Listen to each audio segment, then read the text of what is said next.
जय हिंद साथियों। Exam pass के यूट्यूब चैनल में आपका स्वागत है। तो आज हम हिस्ट्री के जो घटना चक्र देख रहे थे उसमें आज हम देखेंगे भारतीय राष्ट्रीय कांग्रेस।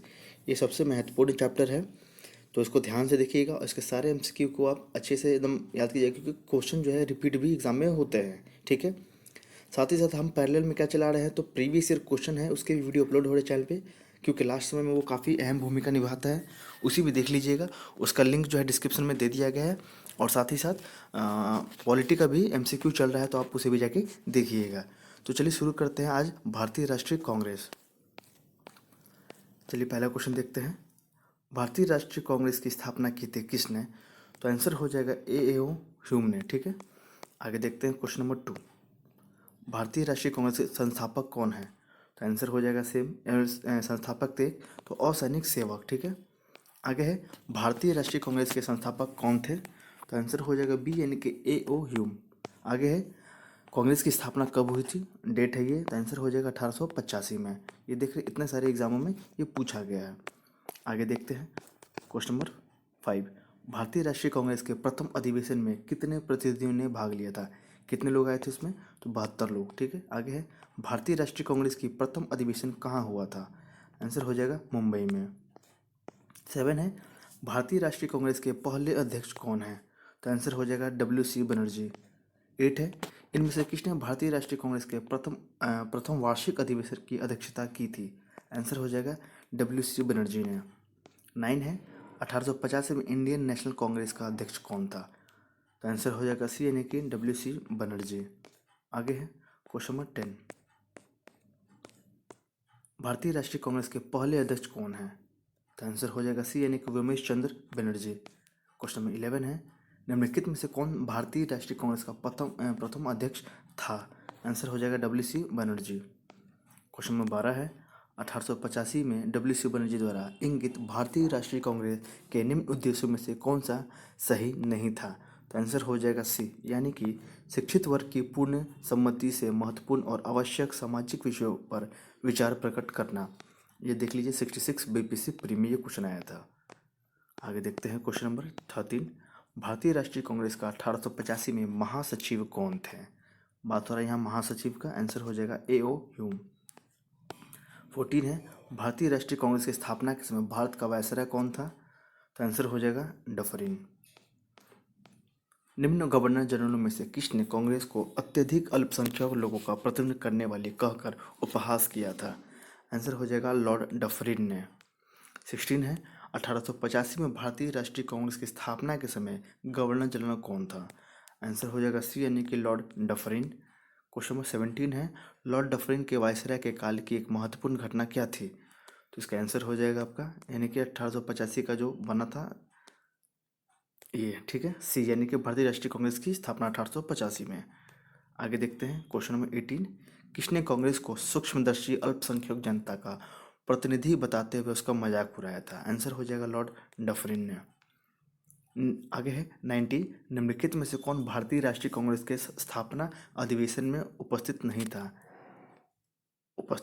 आंसर हो जाएगा सुरेंद्र बनर्जी। क्वेश्चन नंबर 20 है भारतीय राष्ट्रीय कांग्रेस के दूसरे अधिवेशन की अध्यक्षता किसने की थी? तो आंसर हो जाएगा सी यानी कि दादा भाई नौरोजी ने।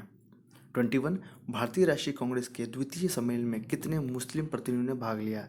कितने मुस्लिम थे उसमें? तो 33। आगे है 22। कांग्रेस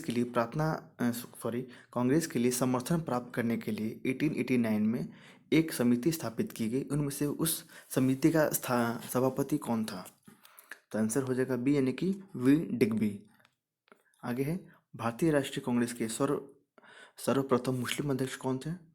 आंसर हो जाएगा बदरुद्दीन तैयब जी।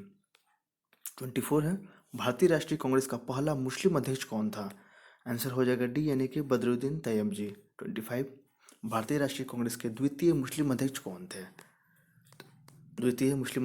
तो आंसर हो जाएगा सी यानी कि अध्यक्ष रहमतुल्लाह मोहम्मद सायनी थे। ठीक है। आगे देखते हैं क्वेश्चन 26। निम्नलिखित कथनों पर विचार करें। तो केवल दूसरा आपका सही है, यानी कि भारतीय राष्ट्रीय कांग्रेस के प्रथम मुस्लिम अध्यक्ष बदरुद्दीन तैयब जी थे। आगे है भारतीय राष्ट्रीय कांग्रेस का प्रथम निर्वाचित यूरोपीय अध्यक्ष कौन था? आंसर हो जाएगा जॉर्ज यूले। 28 निम्नलिखित में से कौन एक भारतीय राष्ट्रीय कांग्रेस से कभी संबंध नहीं रहे? कौन है वो? आंसर हो जाएगा सर सैयद अहमद। सर सैयद अहमद। 29 देखते हैं। निम्नलिखित में से कौन भारतीय राष्ट्रीय कांग्रेस का अध्यक्ष कभी नहीं चुना जा सका? तो आंसर हो जाएगा बाल गंगाधर तिलक। बाल गंगाधर तिलक।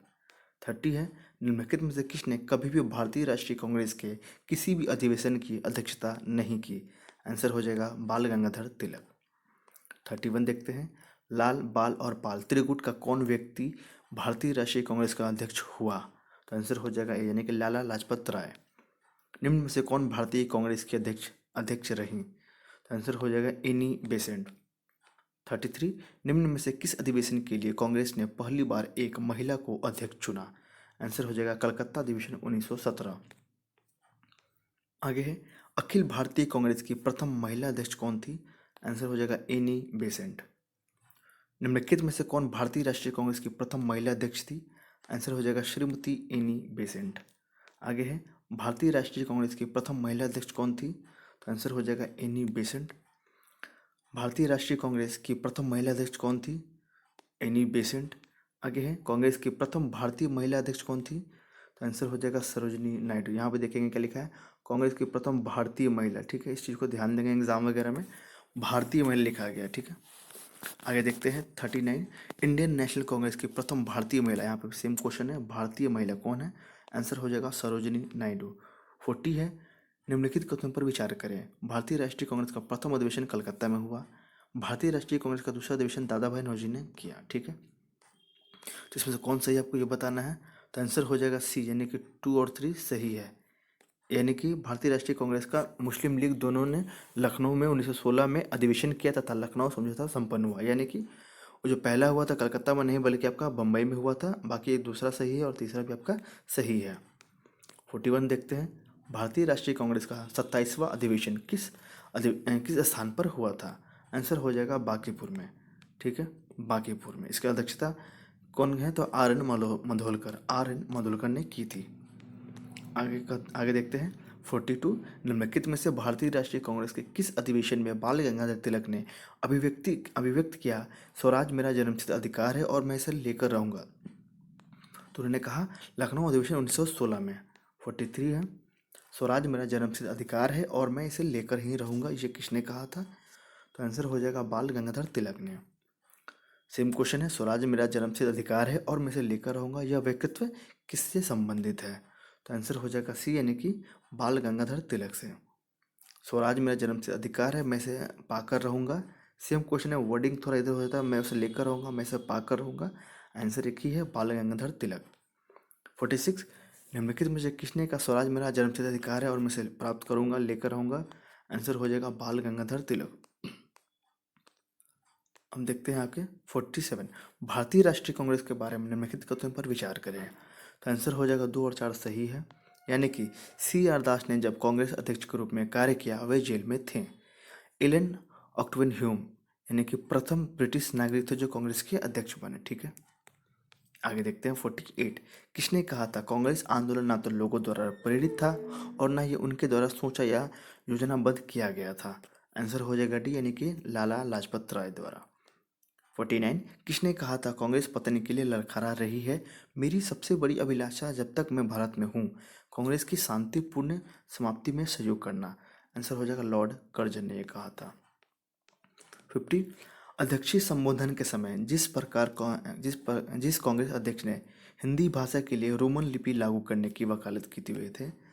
सुभाष चंद्र बोस। 51 देखते हैं, भारत के स्वतंत्रता प्राप्ति के बाद निम्नलिखित में से किसने सुझाव दिया था कि भारतीय राष्ट्रीय कांग्रेस को समाप्त कर दिया जाए? किसने कहा था ये बात? तो महात्मा गांधी ने कहा था।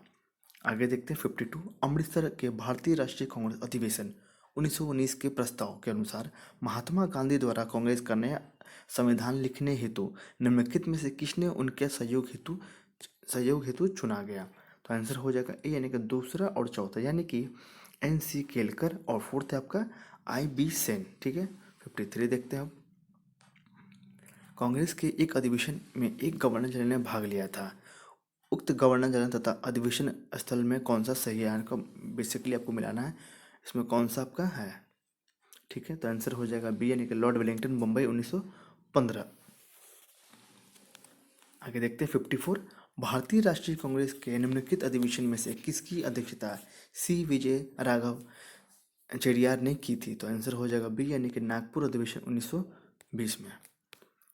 55, निम्नलिखित में से किस अधिवेशन में कांग्रेस ने पहली बार भारतीय रियासतों के प्रति अपनी नीति घोषित की थी? तो आंसर हो जाएगा ए यानी कि नागपुर अधिवेशन में। 56 है, निम्नलिखित कथनों में से कौन सा कथन सत्य है? तो आंसर हो जाएगा डी यानी कि ए और बी दोनों आपका सत्य है। क्या है देख लेते हैं। कांग्रेस के नागपुर सत्र यानी कि 1920 के पश्चात प्रांतीय कांग्रेस समिति का गठन भाषाई आधार पर किया गया। ठीक है।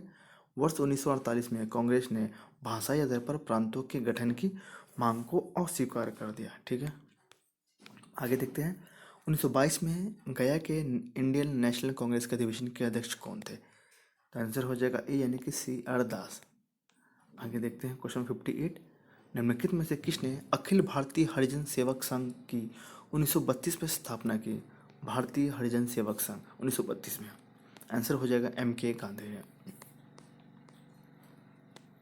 आगे देखते हैं 59, नीचे उन व्यक्तियों की सूची दी गई है जो भारतीय राष्ट्रीय कांग्रेस के अध्यक्ष हुए, उन्हें क्रमबद्ध कीजिए, इनको बताना पहले कौन। तो आंसर हो जाएगा सी यानी कि 1 4 2 3। 1 यानी कि महात्मा गांधी, 4 यानी हो जाएगा सरोजनी नायडू, 2 हो जाएगा आपका जवाहरलाल नेहरू, 3 हो जाएगा वल्लभ भाई पटेल।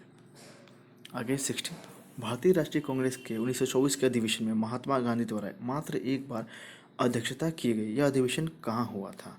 आंसर हो जाएगा बेलगाम में। ठीक है।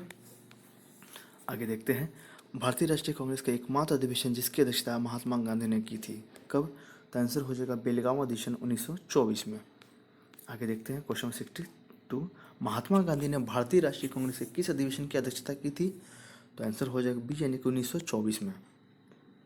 63 है, सूची 1 को सूची 2 से आपको मिलाना है। तो इसका डायरेक्ट आंसर देखते हैं हम। अध्यक्ष आपके मोतीलाल नेहरू, तो कब हुआ था उनका? अमृतसर 1919 में उन्होंने अध्यक्षता की थी।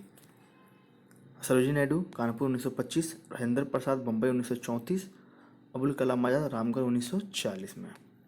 इसमें भी आपको मिलान करना है 64 में। इसका आंसर देखते हैं डायरेक्ट। मेरठ अधिवेशन हुआ था 1946 में, कानपुर अधिवेशन हुआ था 1925 में, लखनऊ अधिवेशन 1916, वाराणसी अधिवेशन हुआ था आपको 1905 में। 65 देखते हैं, निम्नलिखित में से किस भारतीय राष्ट्रीय कांग्रेस के अधिवेशन में जवाहरलाल नेहरू ने समाजवाद को भारत की समस्याओं को हल करने की कुंजी बताया? आंसर हो जाएगा लखनऊ में। 66, वर्ष 1938 के भारतीय राष्ट्रीय कांग्रेस के हरिपुरा अधिवेशन की अध्यक्षता की थी किसने? आंसर हो जाएगा सुभाष चंद्र बोस ने। आगे देखते हैं वर्ष 1938 के लिए भारतीय राष्ट्रीय कांग्रेस के अध्यक्ष किसे चुना गया था? आंसर हो जाएगा सुभाष चंद्र बोस को। 68, इनमें से कौन सबसे कम आयु में भारतीय राष्ट्रीय कांग्रेस का अध्यक्ष बनने वाला व्यक्ति था? आंसर हो जाएगा अबुल कलाम आज़ाद। आपको मिलान करना है 69। इसका आंसर हो जाएगा सी यानी कि ए का हो जाएगा डॉक्टर M.A. अंसारी। आंसर हो जाएगा 3 यानी कि मद्रास, पुरुषोत्तम दास टंडन यानी कि 4 यानी कि नासिक, सरोजनी नायडू यानी कि 2 कानपुर, सुभाष चंद्र बोस यानी कि हरिपुरा। ठीक है। आगे देखते हैं क्वेश्चन नंबर 70, निम्नलिखित में से कौन लगातार 6 वर्ष तक भारतीय राष्ट्रीय कांग्रेस का अध्यक्ष था? लगातार 6 वर्ष कौन थे? तो अबुल कलाम आज़ाद। 71, जब भारत स्वतंत्र हुआ उस समय कांग्रेस का अध्यक्ष कौन थे? तो आंसर हो जाएगा JB कृपलानी। 72, भारत के विभाजन के समय भारतीय राष्ट्रीय कांग्रेस का अध्यक्ष कौन था? आंसर हो जाएगा JB Kripalani, A answer. 73, Jana Gana मन पहली बार किस अवसर पर गाया गया था? आंसर हो जाएगा भारतीय राष्ट्रीय कांग्रेस अधिवेशन 1911। 74 देखते हैं, भारतीय राष्ट्रीय कांग्रेस का अंतिम अधिवेशन जिसे बाल गंगाधर तिलक ने भाग लिया था? आंसर हो जाएगा अमृतसर अधिवेशन 1919। आगे देखते हैं क्वेश्चन 74। ठीक है, ये आपका हो गया कांग्रेस के अधिवेशन जितने तो वो हो गया। अब हम देखते हैं कांग्रेस में गर्म दल और नरम दल। ठीक है, इससे एक आध क्वेश्चन आ जाते हैं पर ये ज़्यादा इंपॉर्टेंट नहीं, पर एक आध क्वेश्चन इसमें आ जाते हैं। चलिए इसे भी देख लेते हैं।